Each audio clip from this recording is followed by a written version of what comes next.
Uttar Pradesh police के द्वारा वर्तमान आवश्यकताओं को देखते हुए तथा फेक न्यूज़ और साइबर अपराध के विरुद्ध जागरूकता और उसको कैसे रोका जाए, इस अभियान को एक नया और मूर्त रूप देने के लिए अभिनव प्रयोग प्रारंभ करने का फैसला लिया गया है। इसमें हम लोगों ने डिजिटल वॉरियर के रूप में लोगों का हम पंजीकरण कराएंगे। आप सभी अवगत हैं कि 2018 से ही हम लोगों ने डिजिटल वॉलंटियर्स बनाए थे और बाद में 2023 में जब व्हाट्सएप पे कम्युनिटी फीचर्स ऐड किए गए तो उसकी रीच को, उसकी पहुंच को और बढ़ाने के लिए हम कम्युनिटी फीचर्स को भी हमने ऐड किया था और उसमें लगभग 10 लाख से अधिक डिजिटल हमारे वॉलंटियर्स थे और जिनका मुख्य कार्य उस समय ये था कि ये हमारे थाने चौकियों से जुड़ेंगे और कोई भी ऐसी घटना, छोटी मोटी घटना जो गांव स्तर पे होती है, मोहल्ले स्तर पे होती है, उसकी सूचना चौकी, थाने इत्यादि को देंगे, जिससे कि हमारे पास तत्काल सूचना त्वरित माध्यम से पहुंचे और उसका निराकरण हम अपने पुलिस वालों को या अपने पुलिस रिस्पांस व्हीकल को भेज के उसको तत्काल करें, जिससे कि कोई घटना बड़ी घटना में परिवर्तित न हो। लेकिन समय के साथ पुलिस की आवश्यकताएं और सोशल मीडिया का जो रीच है, ये महसूस किया गया कि व्हाट्सएप पे के अलावा अन्य भी प्लेटफॉर्म्स हैं जिसको हम लोग कवर नहीं कर रहे हैं। तो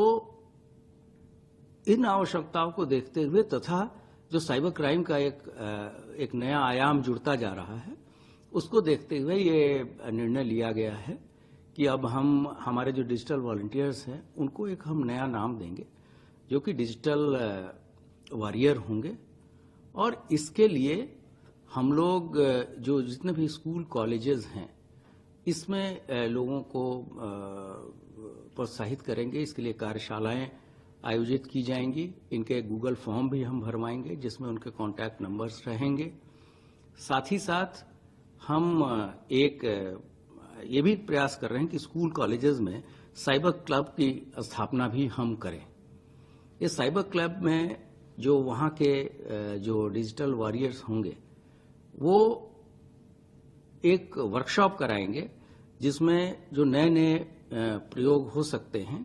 और जो नए युग के लड़कों में जो रचनात्मक चीजें उनके दिमाग में आ रही है कि कैसे पुलिस की मदद की जाए, कैसे साइबर क्राइम को रोका जाए, कैसे समाज को जागरूक किया जाए। तो उस तरीके से एक नोडल शिक्षक को भी हम लोग उसके लिए प्रत्येक कॉलेज और स्कूल में स्कूल प्रशासन या कॉलेज प्रशासन से जोड़ के लगाएंगे। और ये सारी चीजें हम कुंभ की आवश्यकताओं को देखते हुए भी कर रहे हैं, क्योंकि आप सभी अवगत हैं कि एक बहुत ही ऐतिहासिक क्षण है उत्तर प्रदेश के लिए, पूरे देश के लिए और उत्तर प्रदेश पुलिस के लिए कि जब हम लोगों को विश्व का सबसे बड़ा जो समागम है, जहां पर इतनी ज्यादा लोग, करीब 30 से 40 करोड़ लोग इस पूरे 1.5 महीने के अंतर्गत यहाँ प्रयागराज कुंभ में आएंगे और विभिन्न सुविधाओं का यहाँ लाभ लेंगे। तो उनकी कम से कम उनकी कठिनाइयाँ हों, उनकी यात्रा को और उनके जो आस्था का पर्व है उसमें कितनी हम सहायता करें और कितनी उनकी मदद करें, इसके लिए भी उसमें भी इन चीज़ों की हम मदद लेंगे। और साथ ही साथ जो साइबर क्राइम का एक नया रूप जुड़ता जा रहा है, उससे हम अपनी रीच जो है सोशल मीडिया के विभिन्न प्लेटफॉर्म्स पे, सिर्फ व्हाट्सएप पे ही नहीं, फेसबुक पर है, टेलीग्राम पे है और अन्य सारे फेसबुक प्लेटफॉर्म्स पे है, वो हम करा रहे हैं। और इसके लिए सभी हमारे फील्ड के अधिकारियों को हम लोगों ने यहाँ से निर्देश जारी किए हैं और जल्द ही इस पे जो है एक युद्ध स्तर पे कार्रवाई अमल में लाई जाएगी।